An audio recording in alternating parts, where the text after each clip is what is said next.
Hello. हाँ भाई साहब, मैं राम मोहन बोल रहा हूँ। तुम बहुत खुश लग रहे हो। हाँ भाई साहब, मैं बहुत खुश हूँ।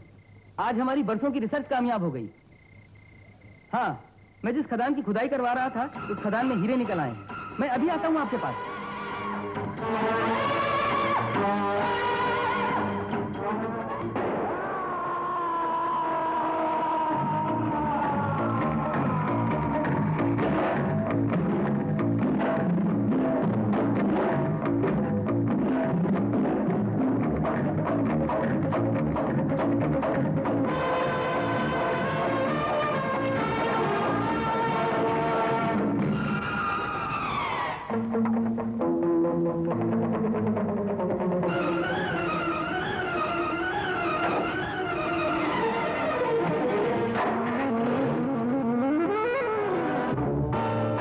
अच्छा, तो तुम इस एग्रीमेंट पर दस्तखत नहीं करोगे? हरगिज नहीं, किसी कीमत पर नहीं। तो फिर तुम्हारा भी वही अंजाम होगा जो राम मोहन का हुआ।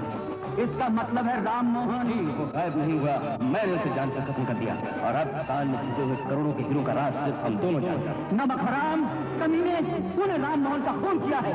मैं तुझे फांसी पर चढ़वा दूंगा। उसके लिए सबूत चाहिए मिस्टर जगदीश। मैं सबूत हूँ, मैं अदालत में गवाही दूंगा। उससे पहले मैं तुम्हें भी खत्म कर दूंगा।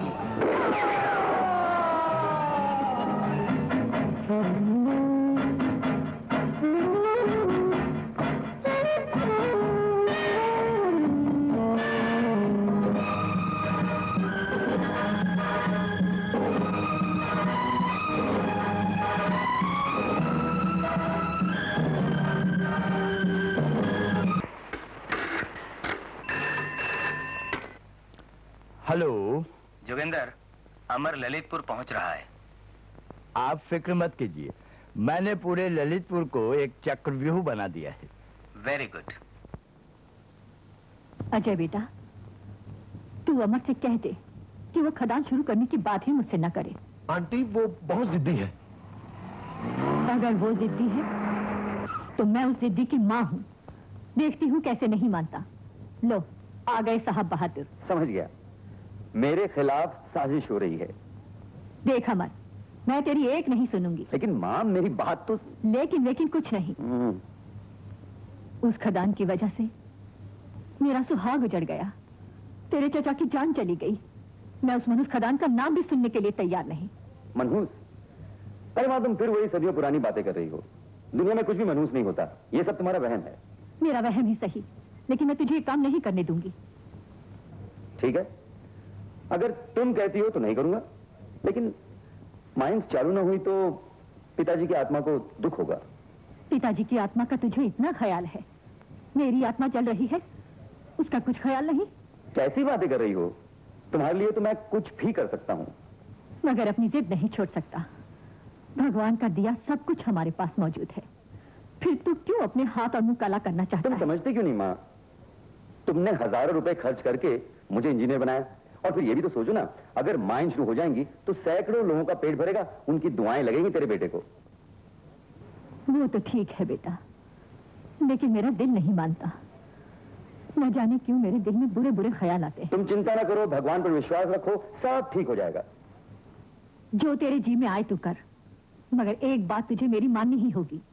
अब मैं अकेली नहीं रह सकती, तू शादी कर ले। बस इतनी सी बात। अभी बुलाता हूँ पंडित को, ले लेता हूँ फेरे। कोई लड़की पसंद की है क्या? माँ, बहू तुम्हें चाहिए, लड़की भी तुम देखो। हाँ हाँ, मैं तो देखूंगी ही।